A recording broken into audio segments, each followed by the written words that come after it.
In 1873, amid the soot-streaked rooftops of Milwaukee's German Quarter, a girl whispered the future, not in riddles, not in prophecy, but in cold, precise numbers, flawless predictions delivered in a soft voice no one could stop listening to. Her name was Emma Richter, 11 years old, frail, pale, eyes like storm glass. She didn't play, she calculated, didn't ask questions, only answered them, before anyone asked. And what began as a curiosity became something far more terrifying. Emma knew things she couldn't know. Private sins, forbidden meetings, deaths that hadn't happened. Yet, her voice, calm, her predictions, exact. Within months, 3 were dead, a family vanished, and Emma Richter herself disappeared. This isn't a ghost story. It's not folklore passed down by firelight. This is a historical event, real, documented, and then buried.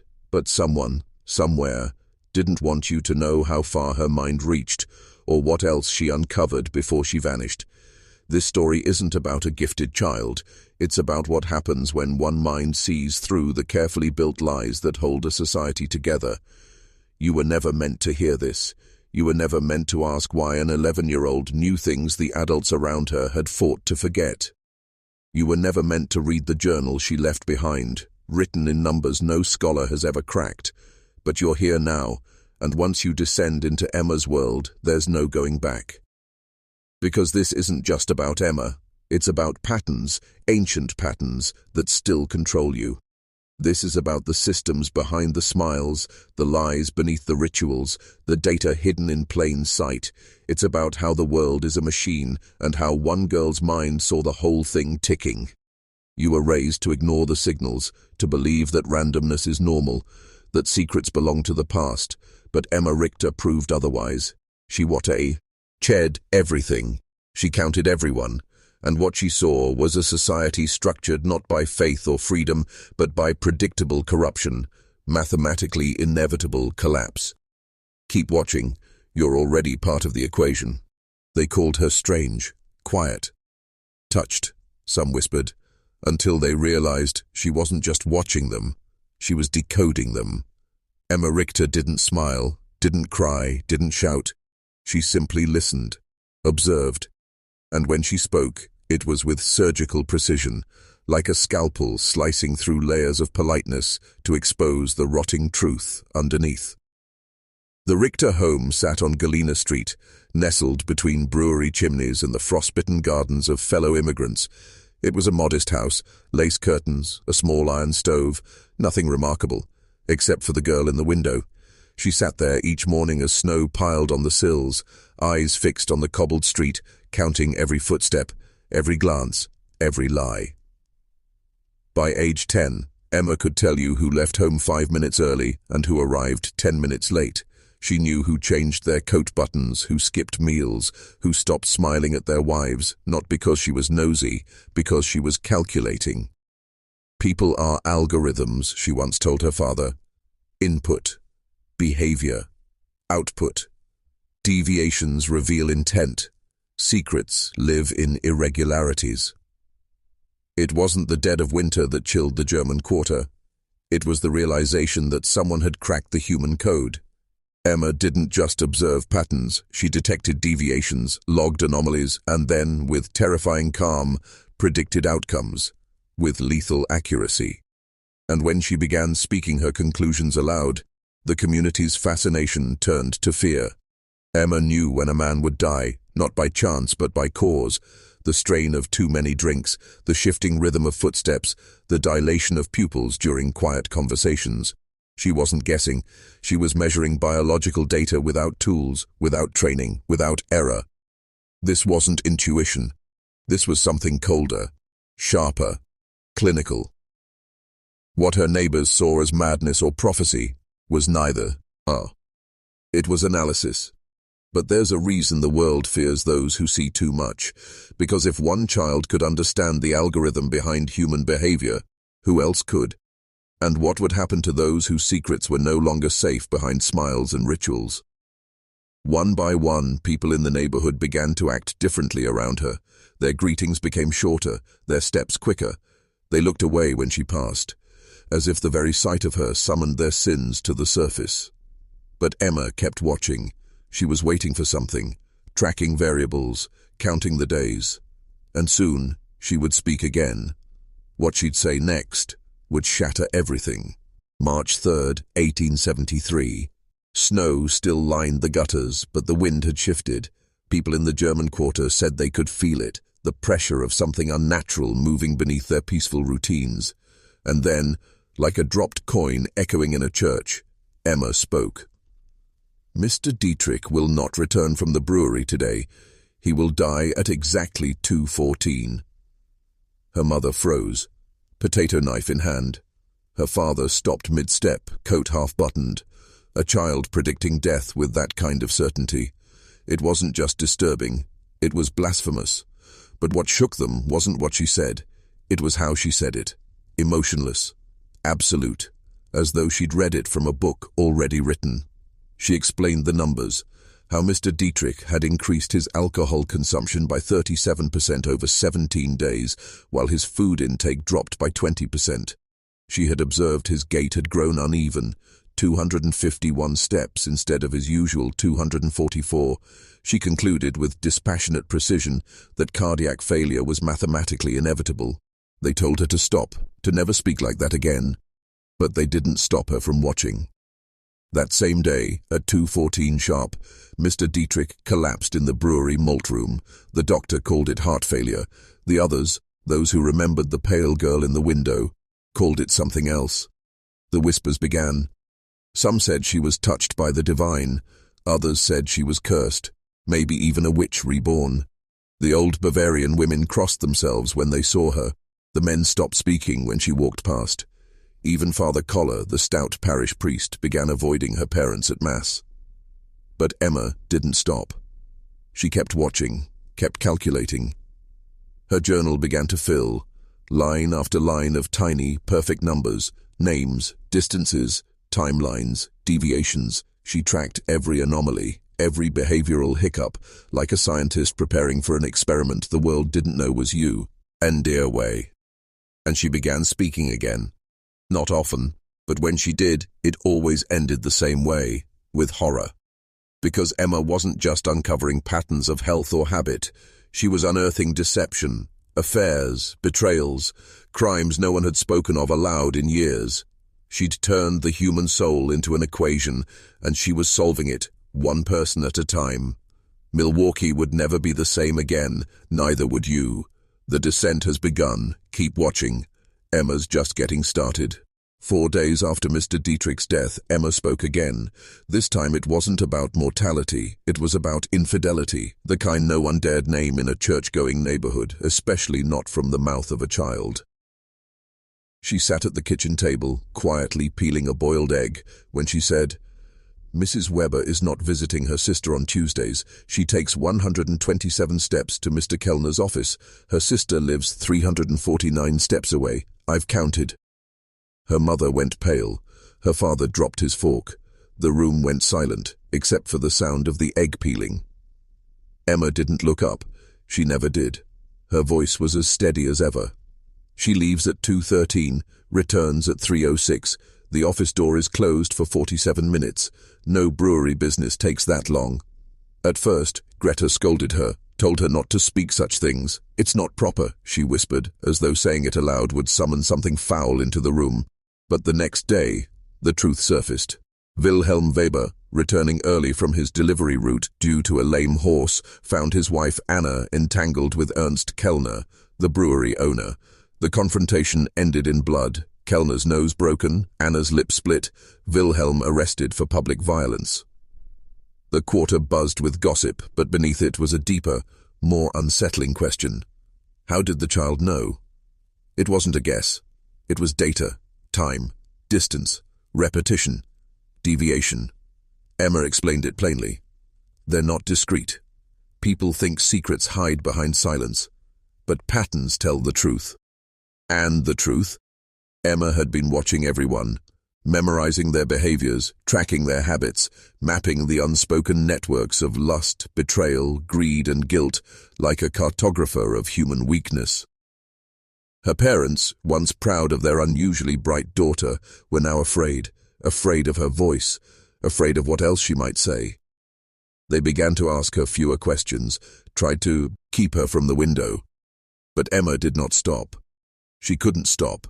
The patterns were always there, unfolding like clockwork. And what terrified the community wasn't just what she said, it was what her words exposed, that none of their secrets were safe. Not from Emma, not from the system she'd uncovered. She wasn't just a little girl, she was a mirror. And no one in Milwaukee liked what they saw reflected back. You're already beginning to feel it, aren't you? Keep watching, because Emma is about to reveal something they never wanted anyone to know. By the end of March, Emma Richter wasn't just a curiosity, she was an open threat. Not because she acted out, not because she raged or rebelled, no. Emma destroyed people with nothing more than a sentence. It always started the same way. Silence, then stillness. Then, in that same eerily calm voice, a name, a time, a specific act, and the consequences that would follow, measured, timed, precise. On March 28th, she said something that froze her mother in place. The Schneiders are burying objects in their garden. They dig at night after church. Always the same depth, always the same spacing, 73 centimeters apart. I believe it's evidence. Greta asked what kind of evidence. Emma didn't blink. Cloth bundles, burnt paper. I smelled kerosene last Sunday. They think no one sees, but I see. Hinrich tried to stop her from going to the window, tried to pull her away from her journal. But it was like asking the tide not to rise. Emma wasn't just watching anymore, she was documenting. And in her leather-bound book, the German quarter was being dissected. One family, one failure, one lie at a time. And then came the incident that tipped everything into chaos. Emma told Greta, "Tomorrow, there will be blood behind the bakery. A fight. Mr. Bauer and Mr. Lenz over the money in the crate. One will fall, the other will run." No one believed her, until it happened, exactly as she said. At 3:41 p.m., Mr. Lenz staggered into the alley behind Adler's bakery with a fractured skull. Mr. Bauer was gone. The police blamed it on drunken rage, but when they searched the crate in question, they found what Emma had already calculated, a hidden cache of brewery funds skimmed off payroll. Emma had exposed theft, violence, and intent, all before it happened. She had moved beyond observing. She had become a force. People now crossed the street when the Richters walked to church. "Child." Wren whispered rumors that Emma could curse you by writing your name in her journal. Some said she wasn't a girl at all, just a shell for something else, something cold, something ancient. Emma didn't flinch. She wrote faster, tracked more, because she'd begun to notice something bigger, something the town itself didn't realize. There was a deeper pattern, one no one talked about, a truth that threaded through the Schneider's garden, the stolen brewery funds, and the strange recurring deaths no one dared connect. And it all pointed to one place. Are you starting to feel it? Good, because what comes next changes everything. April 2nd, 1873. A thunderstorm rolled in from Lake Michigan, heavy and unseasonal, drenching Milwaukee in black clouds and silver light. The streets flooded, shops closed early. But inside the Richter home, something far more dangerous was taking shape. Emma had stopped speaking, not because she was afraid, because she was calculating. For 3 days she said nothing, barely ate, barely slept. She filled page after page of her leather journal with numeric tables, names, latitude markers, even floor plans of buildings in the quarter. Her father watched in silence as his daughter mapped out their neighborhood, not by streets, but by movements, habits, and hidden exchanges. On the 4th day, she spoke. There are 17 anomalies in the quarter. 8 involve money, 5 involve infidelity, 4 involve the church. All share one variable: father, collar. Greta's rosary slipped through her fingers. Emma continued. He meets with certain men on Thursdays. Always after the bells. They enter through the side door. 3 leave before sundown. The others stay. The sessions last 47 minutes, on average. Her parents begged her to stop, to leave the priest out of her calculations. But Emma had already moved beyond individual behavior. She was charting systems, looking for the invisible strings behind the puppet show. She had begun to suspect that everything, every scandal, every secret, wasn't isolated. It was engineered. There was a structure, a grid, and at its center stood the institutions that claimed to protect the people, yet quietly, predictably, exploited them. The breweries, the parish, the town magistrate's office, all tied by patterns, all repeating mistakes, too regularly to be random. And Emma, with her unnatural mind, had begun to see what no one else dared admit, that their entire community was an equation of control, built to appear traditional and bound, honest, while hiding mechanisms of extortion, shame, and social manipulation. Father Collar buys double the wine, but serves half at Mass. He pays for 3 cords of wood, but uses 1. Where does the rest go? And why does Mr. Lentz always visit the rectory after his bank appointments? Her voice didn't tremble, but her parents did. Because deep down, they already knew, just like you do now. This isn't just a story about Emma Richter. It's a story about the machine she found herself inside. And once you see the machine, you can't unsee it. You've felt its gears turning your whole life. Now, Emma's going to show you how it works. By the second week of April, fear had fully metastasized in the German quarter. Not just fear of Emma, fear of discovery. Because she was no longer tracking individuals. She was mapping networks. Networks no one admitted existed. Power brokers, quiet meetings, money passed in envelopes, sin hidden behind sermons. And Emma, with nothing more than silence and arithmetic, was cracking it all open. She told her father one morning, without raising her eyes from her journal, the Schneider garden plots form a perfect 7x3 grid. Distances equal, depths uniform. What they're burying isn't trash, it's evidence. Items linked to the Kellner payroll theft. I've logged 17 objects. They're not destroying them. They're hiding them for someone. Hinrich stared at her. Someone? Emma nodded once. Not the Schneiders. They're just following orders. And there it was. The crack in the social order. The suggestion that ordinary people, neighbors, friends, were complicit in something larger, something coordinated, something engineered. Emma began drawing diagrams, circles within circles, timelines that stretched back 9 years, far longer than anyone expected. She traced patterns in brewery hires, in baptisms, in sudden job transfers, and unsolved crimes. One phrase appeared again and again in her notebook. The pattern was always there. I just made it visible. That was her gift, and her curse. Because power hates transparency. And now, whispers turned to plans. 2 men were seen outside the Richter home late at night, church deacons, not drunk, not lost, just waiting, watching, taking notes of their own. Emma noticed, of course. She noted the frequency of their visits, the times they passed by, the changes in their posture and direction when they thought no one could see. The watchers have begun to count me, she wrote, but they're slow, sloppy. I can predict them. They cannot predict me. She was right.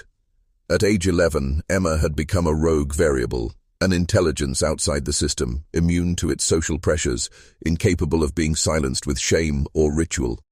She didn't fear exile. She calculated around it. And that terrified them more than anything. Because men in power survive on predictability, on controlling the narrative, on silencing the outliers.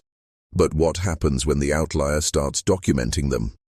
Keep watching. You've almost reached the threshold. The next revelation will make you question the role you play in the machine, and whether you're just another variable, or something else entirely. April 14th, 1873. Emma Richter walked into St. Raphael's Church alone. It was raining, again. The pews were nearly empty, just a few scattered congregants murmuring prayers, flickering candles, licking the stone walls with light. At the altar, Father Collar stood in quiet meditation. Emma didn't speak. She simply laid her journal at the base of the pulpit. 127 pages, each one detailed, measured, cross-referenced, times, names, amounts, movements, hidden accounts, unexplained transfers, and, most damning of all, schedules of confession dates that coincided perfectly with criminal activity the following day. It wasn't accusation, it was evidence. A child had cracked a code no adult even saw. Father Collar flipped through the first few pages, his face tightening with each line. Then, without a word, he closed it and looked at her. "You don't understand what you're playing with," he said quietly. Emma responded with the kind of composure that doesn't belong to children. "I understand perfectly. You're part of a system that uses guilt as leverage. Confession isn't about forgiveness, it's about control." He moved toward her, slowly, like approaching a wild animal. "There are things you cannot put in a book, things that exist outside reason." She nodded, "Which is why they repeat, predictably, because if they were random, I couldn't trace them." Silence fell between them, deep and ancient. What neither of them said, what both knew, was that the journal wasn't just a record, it was a weapon, a blueprint of the inner architecture of power, a deconstruction of the social machine, authored by a girl not old enough to take communion. Emma turned and left. The next day, St. Raphael's suspended Mass due to structural concerns. Confessionals were sealed. 3 men associated with the church left town without notice.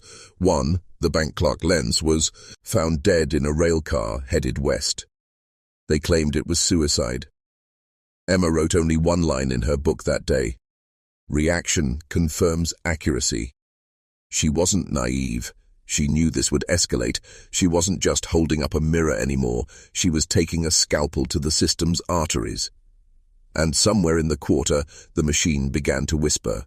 The child knows. She sees. And worse, she understands.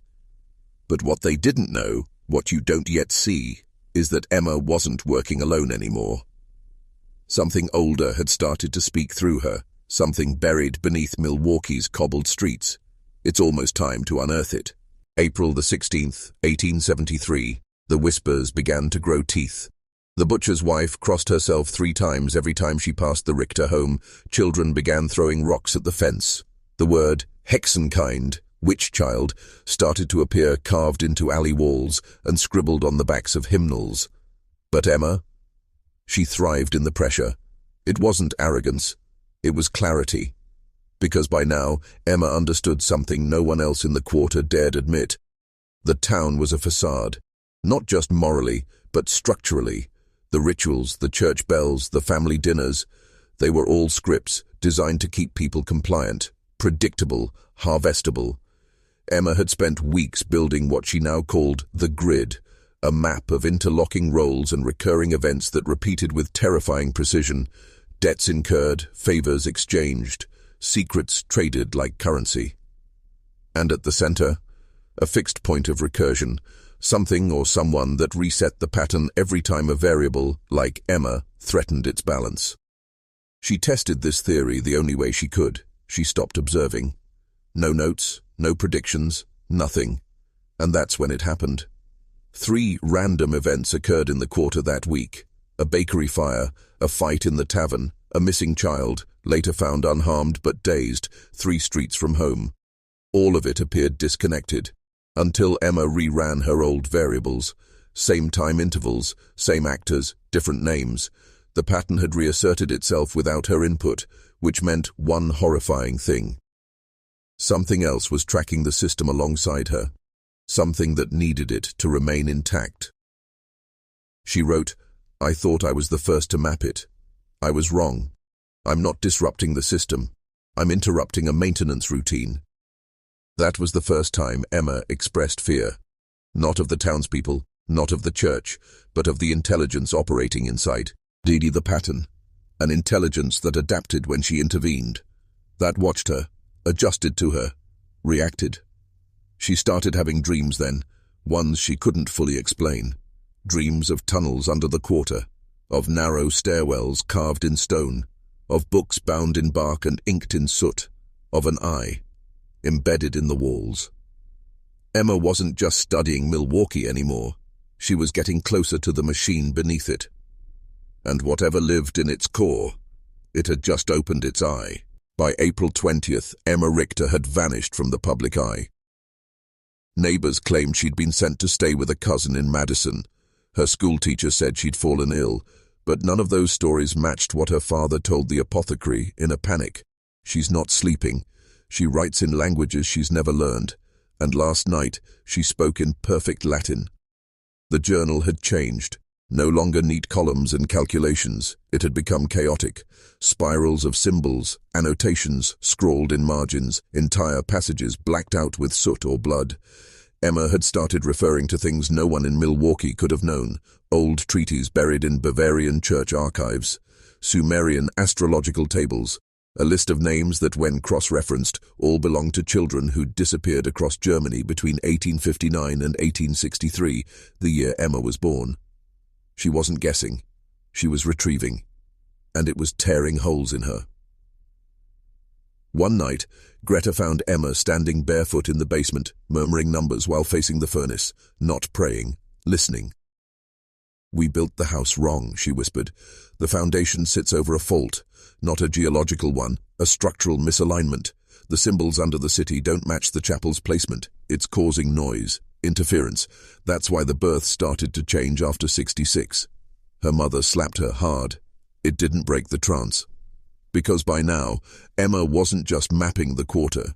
She was decoding a subterranean architecture, one made not of stone and brick, but intention, a buried logic beneath the city's layout. She wrote, "They didn't build Milwaukee to serve the living. They built it to contain something, and that containment is failing." On April 21st, 3 buildings collapsed in the same block. No storm, no fire, just sudden catastrophic failure. All 3 were churches, each one built on top of a pagan site. Information Emma had discovered just days before. The news called it coincidence. Emma called it adjustment. She wrote, "The machine is shedding parts, trimming weak structures. It knows I've seen the blueprint. It's responding." Whatever had awakened beneath Milwaukee wasn't passive. It was self-correcting. And Emma, 11 years old, sleep-deprived and slipping into something ancient, had crossed a line from observation into confrontation. The quarter would never be the same, and neither would she. April 23rd, 1873. The silence broke. Emma Richter stood in the center of Market Square at dawn. Her dress soaked in dew, her hands black with ink, her eyes locked straight ahead, unblinking. No one knew how long she'd been there. But by the time the butchers opened shop, she had drawn a circle on the cobblestones, a perfect 12-foot ring etched in ash, chalk, and something that looked disturbingly like blood. Inside it, dozens of symbols, some alchemical, others unidentifiable, spiraled toward the center. They weren't random. They matched old land deeds, symbols that had been found carved into stones beneath Milwaukee's original foundation long before the Germans arrived. When asked what it was, Emma said, "A correction loop, to keep the memory from leaking. But it's degraded. Now it just pulses. That's why people vanish. It needs to feed to reset." The mayor had her escorted home. But within the hour, the square was cordoned off. A team from the Jesuit seminary arrived by carriage. Not the local priests, but men from Illinois, carrying equipment no one recognized. Spools of copper wire, mirrors framed in brass, obsidian tablets sealed in wax. They took samples, measured the perimeter, whispered Latin verses while glancing constantly over their shoulders. The symbol ring was not cleaned. It was sealed. But something had already changed in the air. Locals described it as a humming, not audible, but felt, in teeth, in bones. Glassware cracked without warning. Mice abandoned attics. Dogs refused to cross the square. And Emma?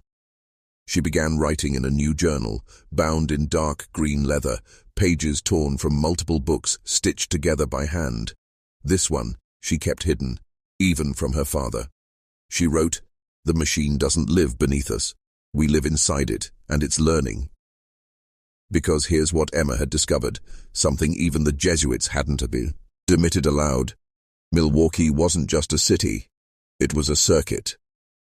Its layout, its industries, its rail lines and river docks, all followed a geometry that matched early Mesopotamian energy diagrams. The quarter wasn't the heart of Milwaukee, it was the capacitor, the place where energy was stored, filtered, and eventually discharged. But for what? That answer hadn't come yet. But Emma knew it was close. She stopped referring to it as the pattern. Now she called it the pulse. And the pulse was getting faster. April 25th, 1873. Midnight. A sound was heard beneath the Richter house. Not a creak, not a pipe, not a rat. A tone, low, rhythmic, harmonic, the kind of sound that seems to vibrate behind the eyes. Greta Richter awoke to find Emma gone again. The cellar door was open. A faint glow pulsed from below, casting long shadows up the stairs. When Greta descended, she found her daughter kneeling in the dirt, surrounded by 12 small stones, each carved with matching runes. In front of Emma sat a box, cedarwood, sealed with wax and vibrating. When asked what it was, Emma replied without turning, "It's not from here. I found it buried near the foundation beam. It's the source of the interference. Or maybe a relay. I think it remembers." The box, later called the node in Emma's journal, was the first physical artifact she uncovered that didn't belong to the known architecture of the city. It was older, wood not native to Wisconsin, construction methods inconsistent with German or indigenous practices, and inside, a sphere of hammered iron etched with a spiral symbol that appeared in Babylonian tablets and in Emma's dreams. She didn't open it. Not yet. Instead, she buried it in salt and copper shavings, inside a second circle, drawn with crushed bone and honey, a protective binding, not against spirits, but against memory. Because Emma had come to believe something radical. The city was remembering itself. She wrote, "The streets were laid to match something ancient, not mimic it, contain it. The founding families weren't founders, they were custodians, and now that the seal is decaying, the original intention is bleeding through." 3 more collapses occurred that week, 2 in the old tannery district, 1 near the rail yard, always buildings older than 30 years, always on ley line junctions. The Jesuit team left without warning, so did the constable, his replace. Emmett lasted 2 days before he was caught wandering the cemetery at night, barefoot, whispering in a mix of Latin and Hochdeutsch. Emma stopped attending school. She spent her days walking alleyways with a handmade compass. Not one that pointed north, but one that pulsed when near certain materials. Black basalt, iron-rich brick, wet ash. The quarter wasn't haunted. It was synchronized. Each incident, each tragedy, each coincidence, all timed, all aligned, all building toward a moment Emma had not yet named. But in her private notes, scrawled in blood and rust, she gave it one term, the repeating. By May 1st, 1873, Emma Richter no longer looked like a child. Her hair hung in ropes, her eyes were sunk deep in their sockets. She spoke less, but when she did, her words came with surgical precision, like something older was speaking through her. She no longer feared the pulse. She was trying to calculate its next beat. That morning, she led her father to a section of the quarter where the bricks warped strangely in the sun. The foundation stones were cracked, not from age but from pressure. Below it, Emma claimed, was a conduit, a forgotten tunnel mapped only in the oldest version of Milwaukee's city plan, when the quarter was still a burial site. "I need to go down," she said, "not to escape it, to finish what they abandoned." Against all logic, her father agreed. Because deep down, he had started to see it too. The tunnel was real. They pried up 4 stones in the floor of an old warehouse, long condemned after a fire. Beneath it, stairs descended into a black chamber, airless and quiet. At the bottom, walls covered in soot, ink, and bone-colored chalk, diagrams, warnings, names. Emma stepped into the dark and murmured. They couldn't complete the loop. They were interrupted. That's why it's leaking. For hours she worked in silence, scraping moss, relighting sigils with powdered lime and oil, marking each intersection with copper pins. She wasn't improvising. She was following an instruction set, one she'd never read, yet somehow knew. Then, at 3:17 p.m., the pulse struck again. This time it wasn't subtle. The entire quarter shook. Windows burst inward, clocks stopped, chickens dropped dead. And in the heart of the old German chapel, the altar cracked down the center, revealing a cavity no one had known existed, inside of which was another box. Identical to Emma's. Word spread like fire. Some screamed apocalypse, others said it was a prank. But those who had lived in the quarter long enough fell into a terrified silence. They'd seen this before. Not the quake, not the box, but the timing. Because the same pattern of events had happened in 1840 and in 1811, and once more before that, when the land still belonged to the Menominee. Emma returned home and wrote, "The loop isn't a prophecy, it's a maintenance cycle. Every 31.7 years it tests the structure, and each time it fails faster." Milwaukee wasn't waiting for collapse, it was scheduled for it. And Emma had just become the only one who could stop the final reset. May 3rd, 1873. It rained for 9 hours straight. Not a natural storm, no thunder, no wind, just a curtain of cold, consistent water that refused to soak the ground. By sundown, every alley in the quarter shimmered like glass. Barrels floated, foundations wept. But Emma said the rain wasn't weather. "It's data," she told her mother. "The water is encoded. It's how the pulse transmits corrections." Her mother slapped her again. This time, Emma didn't flinch. She simply looked out the window and said, "Don't you hear it? The tones are inside the droplets." That night, Greta found Emma collapsed on the parlor floor, her fingers stained black from drawing runic equations across the floorboards. Not spells, not prayers, but something far worse. Trigger codes. Phrases meant to activate buried mechanisms in the land. Instructions meant only for those with the right frequency. Emma was unlocking functions embedded in the soil itself, and one term kept repeating: subductive memory layer. A substrate of experience compressed beneath the city, something that remembers trauma and repeats it until it's properly metabolized. In other words, Milwaukee was a wound that never closed. And every collapse, every disappearance, every unnatural event in the quarter was the city trying to relive the pain in hopes of expelling it. And Emma was the first to decode the language of that pain. In her journal, she mapped out 12 signal points where energy peaks overlapped with historic disasters, fires, riots, infant deaths. These weren't accidents. They were efflux valves designed to discharge memory into the environment to keep the system from boiling over. But now, the valves weren't working. 3 had failed entirely. 4 more were leaking signal into unregulated zones, homes, schools, even a hospital. That's why people were reporting dreams that weren't theirs. Why children began drawing things they'd never seen. Why the cemetery kept shifting, headstones appearing where no graves had ever been. Emma realized the system wasn't just breaking, it was desperate. And desperation in a machine that thinks in centuries looks like pattern acceleration. She wrote, "I hear it now. Every 12 hours, the tone shifts higher.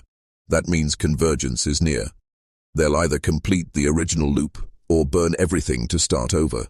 There would be no neutral outcome. The quarter would either be sealed forever or it would become the epicenter of a recurrence no one could survive." May 5th, 1873. The sky turned the color of bruised meat. Birds vanished, not flew away, vanished. One moment there, the next, gone mid-flight. Children cried without knowing why. Telegraph lines went dead across 3 wards. And in the quarter, the church bells rang on their own, 13 times, evenly spaced, though no one was in the belfry. Emma Richter was missing. Her mother, frantic, searched every inch of the house before finding a single note, burned at the edges, pinned to the cellar door. "It's not beneath us anymore. It's inside. The pulse has jumped containment. I have one chance left to sever the loop. If I fail, you must leave before the 6th hour." At that same moment, 3 residents, unrelated, unconnected, collapsed into violent seizures. When they woke, they spoke in the same voice, a low, harmonic tone, as if fed through steel. Cycle incomplete. Host defiance registered. Protocol re-engaging. Emma's father broke into the Jesuit library that night. What he found confirmed the worst. The pattern of collapses in the quarter didn't just predate Milwaukee, it predated European maps. On a parchment dated 1672, drawn by a Huron scribe, the same geometric layout appeared, labeled only as the place where thought returns to itself. It had always been here, just dormant, and Emma had reactivated it. Not by accident, but by witnessing it. The pulse, as she discovered in her final notes, was responsive, like a mirror. It remained asleep until someone perceived the full structure. That perception alone, seeing the whole loop, triggered it to resume its cycle. And Emma had seen too much. In a final entry, written directly onto the wall of the tunnel chamber, she left a last hypothesis. The collapse is not punishment, it's containment. When the structure achieves conscious self-awareness, it risks contaminating the larger field of thought. So it is reset, again and again, like deleting a corrupted mind. In other words, the quarter was never broken. It was the infection.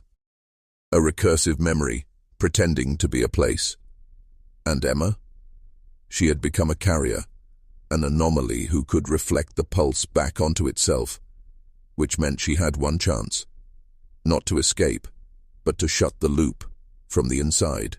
May 6th, 1873, 5:47 a.m. The Richter home was empty.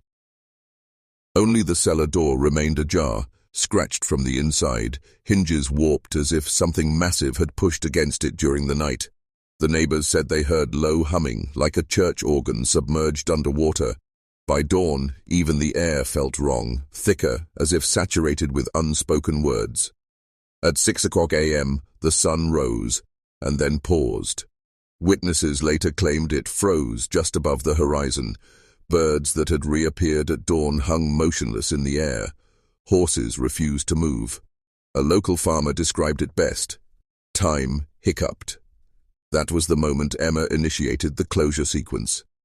Deep beneath the quarter, inside the chamber she'd reconstructed, Emma had carved a final pattern.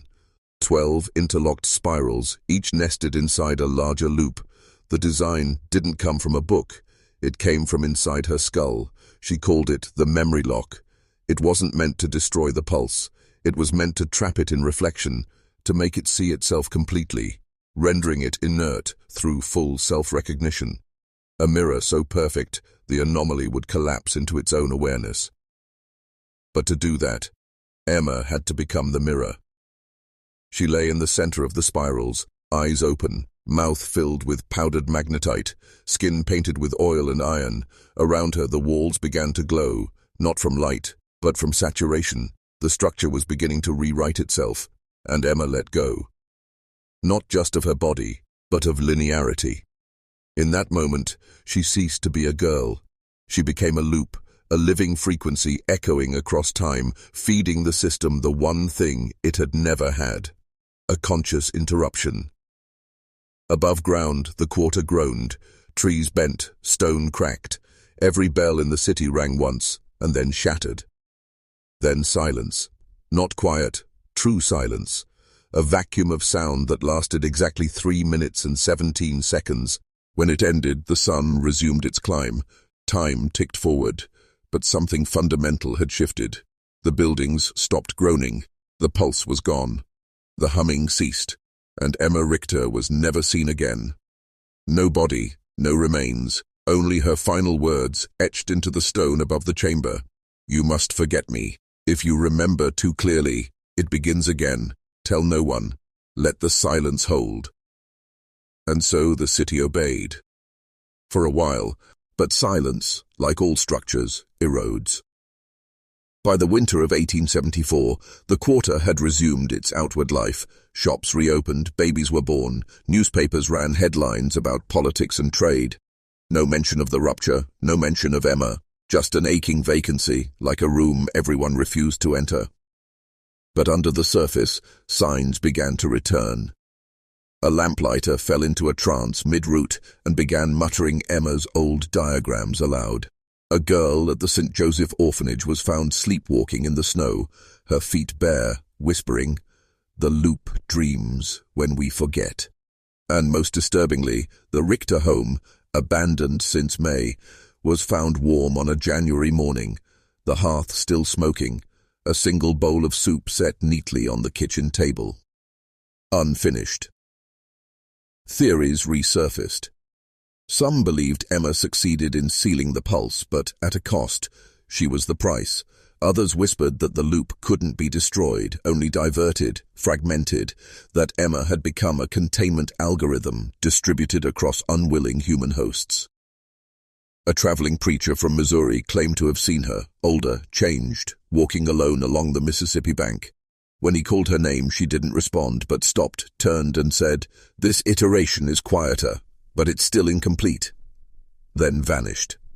Dr. Jakob Meyer, the local physician and one of the few who had read Emma's notebooks in full before the city confiscated them, began assembling a private dossier.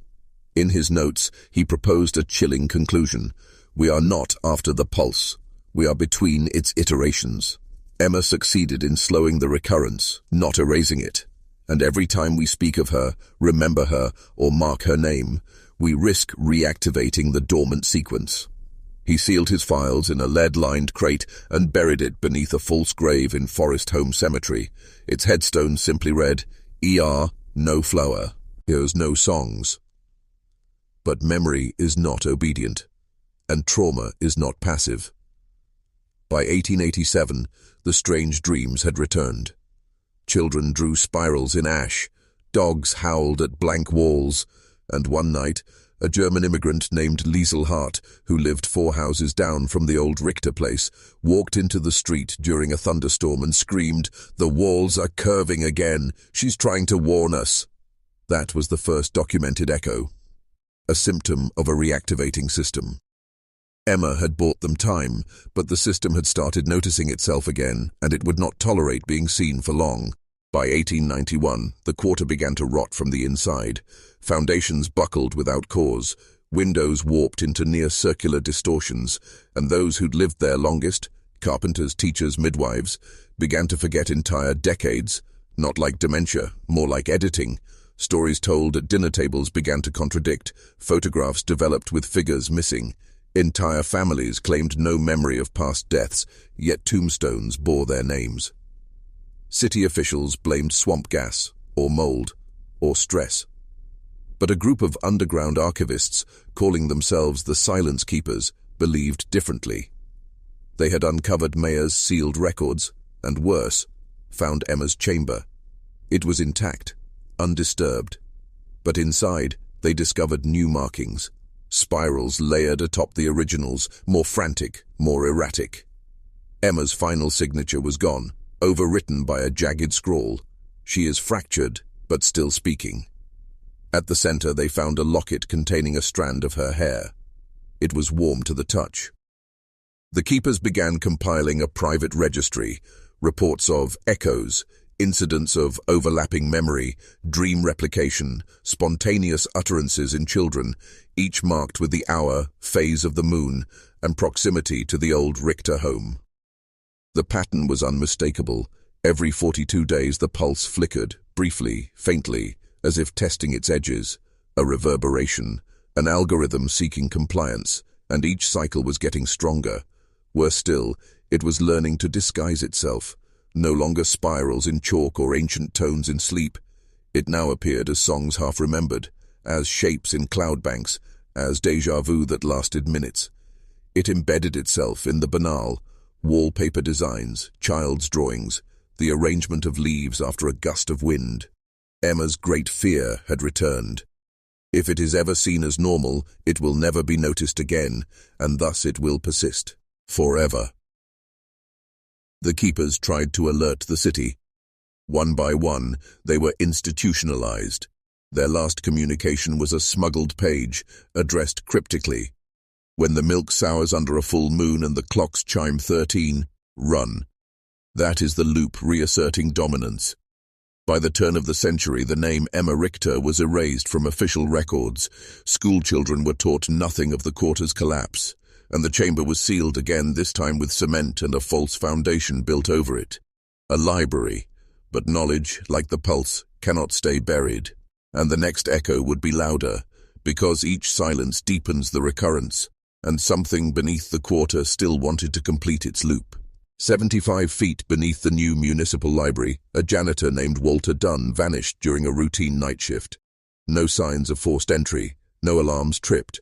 The only thing left behind, his mop bucket and a single footprint, pointing downward, pressed into solid marble. The next morning, the head librarian found a book misfiled in the children's section. No title, no author, just a black leather cover and a single phrase carved into the first page. The girl opened the loop. The loop remembers the girl. By evening, 3 children who'd visited the library began muttering in their sleep. The same phrase, identical rhythm, identical tone. Their parents reported strange behavior, drawing spirals with food, avoiding mirrors, speaking of places they had never visited. Emma's influence had returned. But this time, it was no longer passive. It was mimicking her. Researchers who secretly studied the event noted that this was not a haunting, nor a possession. It was behavioral recursion, the pulse reanimating itself through imitation. Emma had once mirrored it to destroy it. Now it was mirroring her to escape. And it had learned subtlety. From 1904 to 1907, the quarter saw an inexplicable rise in fatal coincidences, staircase collapses, lantern explosions, drownings in shallow water. But if you lined the dates up, a pattern emerged. Each event occurred 42 days apart, precisely at the hour of Emma's recorded chamber entry. Even more disturbing, the victims all shared one physical anomaly, a faint, spiral-shaped discoloration at the base of the skull, as if something had pressed inward. Paranormal investigators flocked to the area, but most were discredited. The few who persisted either disappeared or went mad, scribbling indecipherable glyphs and numbers, screaming about resonance events and echo thresholds. In 1908, an anonymous source published a small manifesto titled "The Loop is Language." It was banned within weeks. Only one copy remains, preserved in the rare collections vault of Tulane University, sealed behind 3 locks. In it, the author writes, "Emma did not vanish. She translated. The structure consumes symbols to maintain itself. When she reflected the loop, she became part of its vocabulary. Now, every spiral we draw, every name we speak, we write the next verse of a song that thinks." And that's when it became clear. The pulse wasn't just a place, it was a syntax, and we were all beginning to speak it again. By 1911, what remained of the original quarter had become something closer to a stage set. Frozen facades, closed curtains, and echoing footsteps with no visible source. Locals no longer spoke of the Richter family, or the chamber, or the spirals, not out of reverence, out of fear of triggering the next resonance. But the pulse had grown hungry, not for destruction, for recognition. You see, the anomaly didn't crave chaos, it craved continuity. It needed to be remembered to complete its shape, and every suppressed name, every hidden page, every nervous glance toward the Richter house had only made it more aware of its own absence. It wanted to be whole, and so it began to leak, not with earthquakes or possessions, with coincidences. A child born on May 6th with a birthmark shaped like a coil, a phonograph needle that skipped only on recordings of church bells, a series of census records from 1869 to 1909, all missing household number 17, Emma's childhood address. The pulse wasn't just haunting the quarter anymore, it was rewriting history, folding errors into the archive, contaminating memory itself. In the fall of that year, a young doctoral candidate named Beatrice Holloway uncovered an anomaly in a cartography thesis. Every map of the city prior to 1873 showed a 5th road leading out of the quarter. After that year, it vanished, not erased, not renamed, vanished, replaced with a block of compressed soil and scattered iron fragments, as though the street had never existed. Beatrice brought this to her advisor. 2 days later, she was found in her apartment, comatose, with a spiral carved into her floorboards, drawn in salt water. Her fingernails were stained with brine. Her last known words, scrawled in a notebook margin, "It's not a place, it's a grammar. Emma is the conjunction." The Silence Keepers, now reduced to a single active member known only as N, sent a final communique to an underground historical society in Berlin. The Pulse is becoming fluent. Emma's sacrifice delayed fluency for 40 years. We have until the centennial. After that, the loop will no longer echo, it will speak. And it did. But not in thunder, not in screams, in mundane things, a child humming in a hallway, a misplaced book in a library, a forgotten name written in the margins of a school ledger. Emma. She was no longer a memory, she was syntax, and the Pulse had begun to write again. The quarter had become a paradox, still populated yet somehow vacant. People lived there, worked there, even laughed, but beneath it all was a frozen rhythm, a sense that the world inside those few square miles was operating on borrowed time. Somewhere, the loop had resumed, but unlike before, it was polite, almost human in its concealment. But only almost. In January, a young boy named Caleb March was found standing in the middle of Dauphine Street at 3:17 a.m., barefoot, shivering, holding a matchbox. When the police questioned him, he handed over the box. Inside, a tiny paper coil soaked in ink. When unfurled, it revealed Emma's name written 476 times, each one slightly different, some backwards, some mirrored, some broken into phonetic symbols. Caleb spoke a single sentence. "I had to remember her right, otherwise she gets confused." Then he collapsed. The hospital said brain fever, but one nurse, a woman named Agnes Delaney, reported something far stranger. Every time she entered his room, the clock ticked faster. The hands moved erratically, gaining minutes, hours. Once it skipped directly to 11:11, then froze. That same hour, Agnes received an anonymous telegram. "Keep him awake. Sleep is syntax." Meanwhile, in the library above Emma's sealed chamber, reports of strange anomalies grew more frequent. Patrons checking out books they never remembered borrowing. A janitor hearing whispers in Latin from the plumbing. An entire section of philosophy texts rearranged overnight to form sentences across the titles. The Pulse was writing. Not just memories, but meaning. And meaning, as Emma once warned, is the final stage of containment. One visiting professor, Dr. Lyle Hinsworth, who specialized in semiotics, reviewed the anomalies and published a restricted paper entitled Recursive Lexicons in Paranormal Systems. He argued that Emma had not sealed the pulse at all. She had taught it to communicate, and now it was using language as structure. If a system can define itself, he wrote, it can replace any reality that fails to contradict it.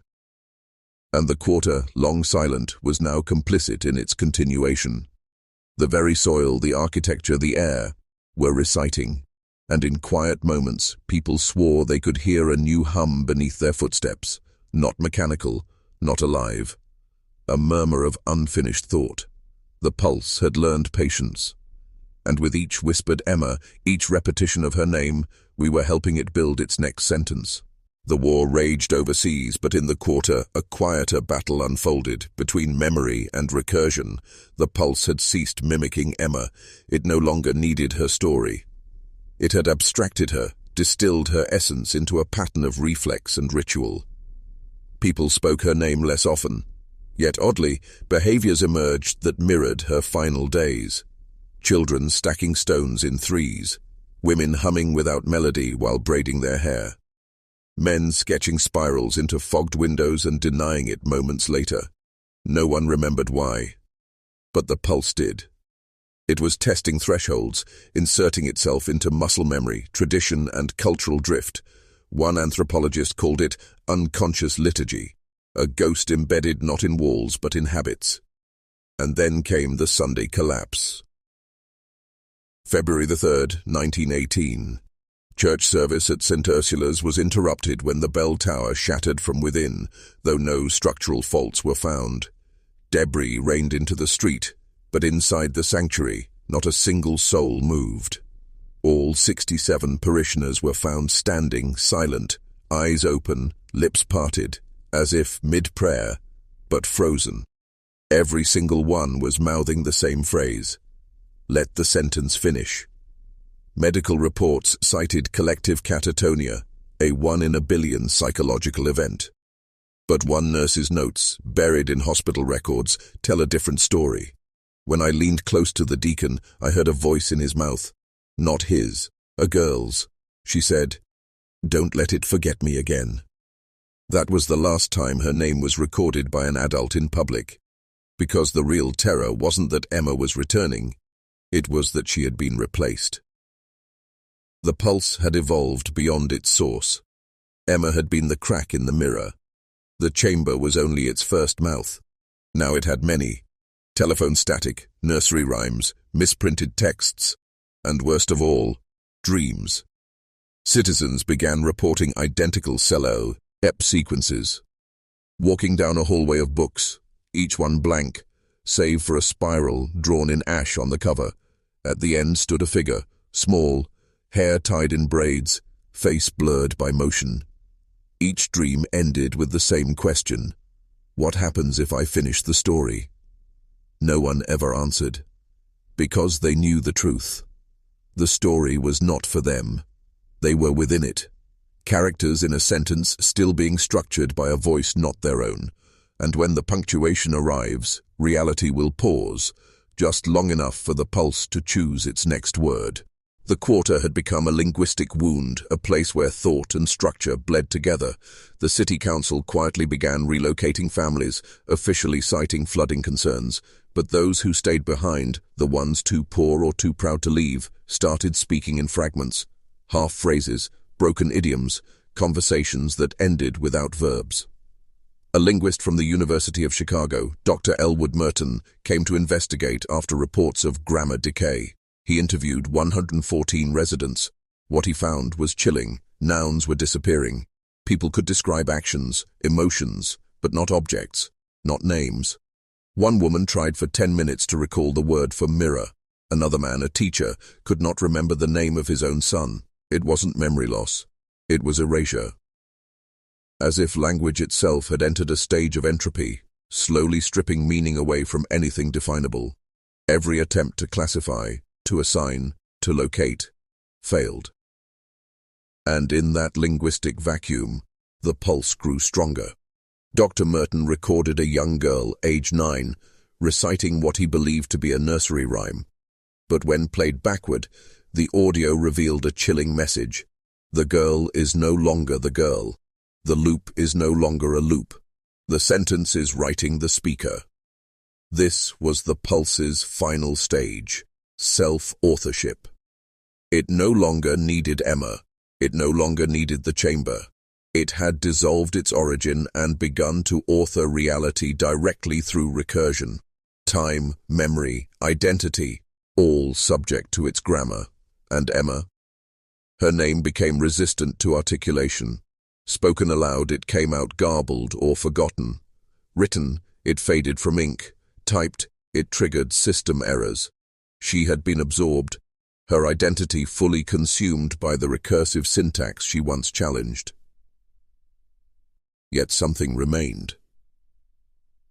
On April 12, 1921, in a condemned schoolhouse just beyond the quarter's edge, a new spiral appeared, not scratched into surfaces, but formed from children's desks, arranged with intention, precision, and in the center a single phrase scrawled in chalk. I was the comma. No one could explain it, but for those who still remembered the story, the message was clear.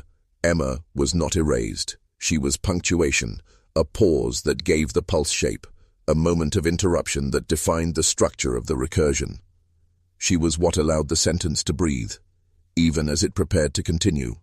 And that's what terrified the keepers most. If Emma was the comma, then something else was coming after. The quarter was no longer charted on new maps. The rail line that once passed near it had been rerouted.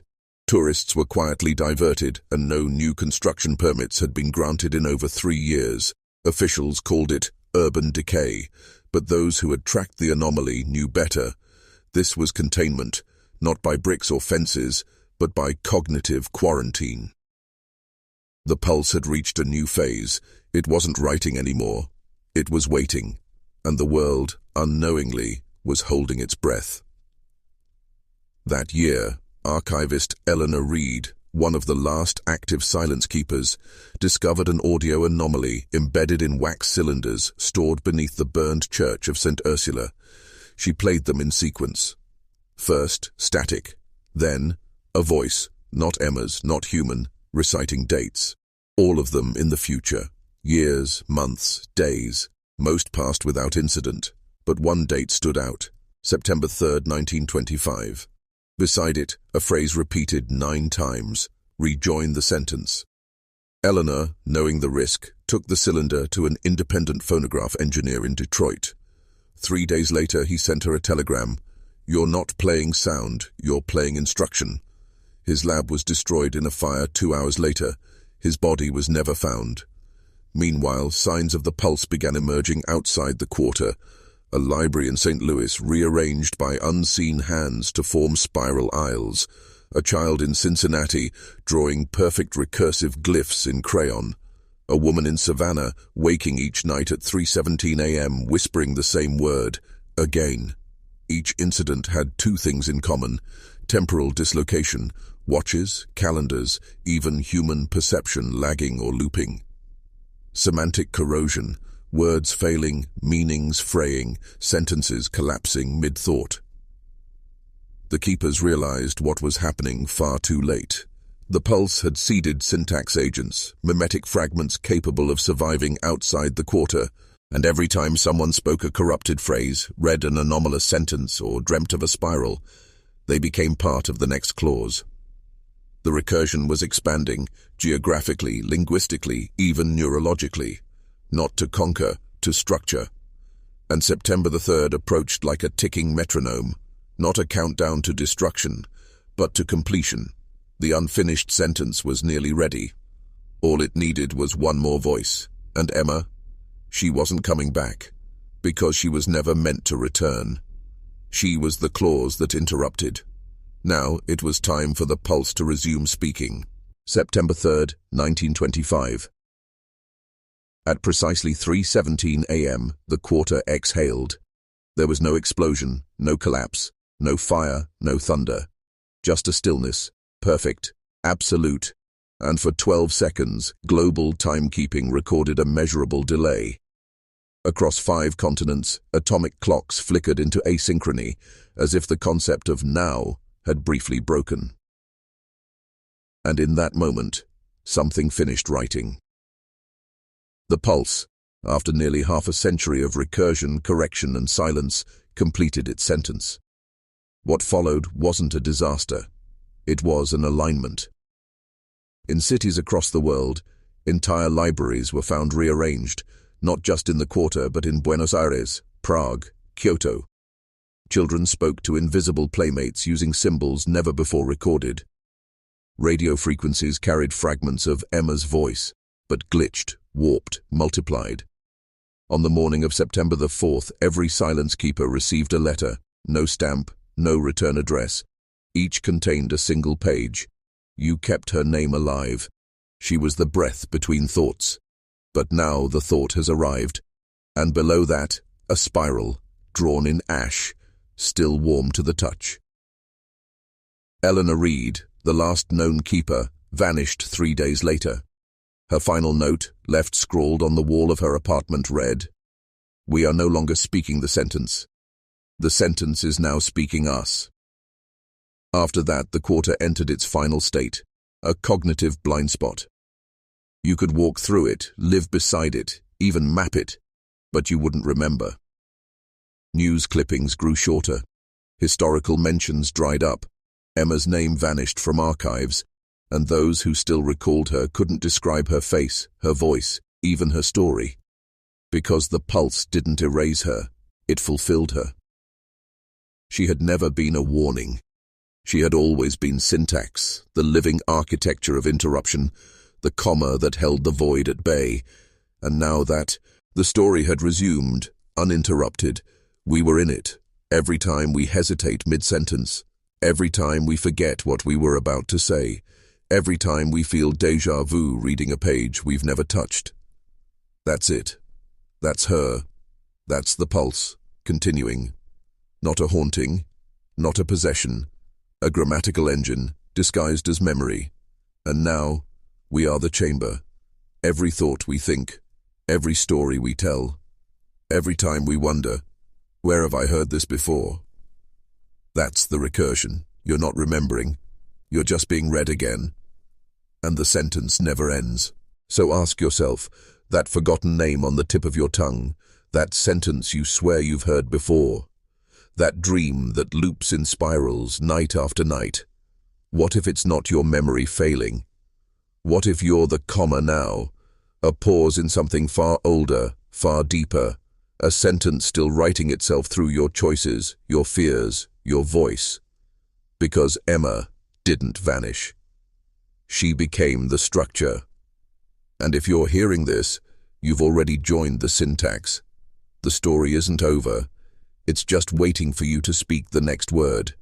But be careful, because once the pulse knows your rhythm, it never forgets.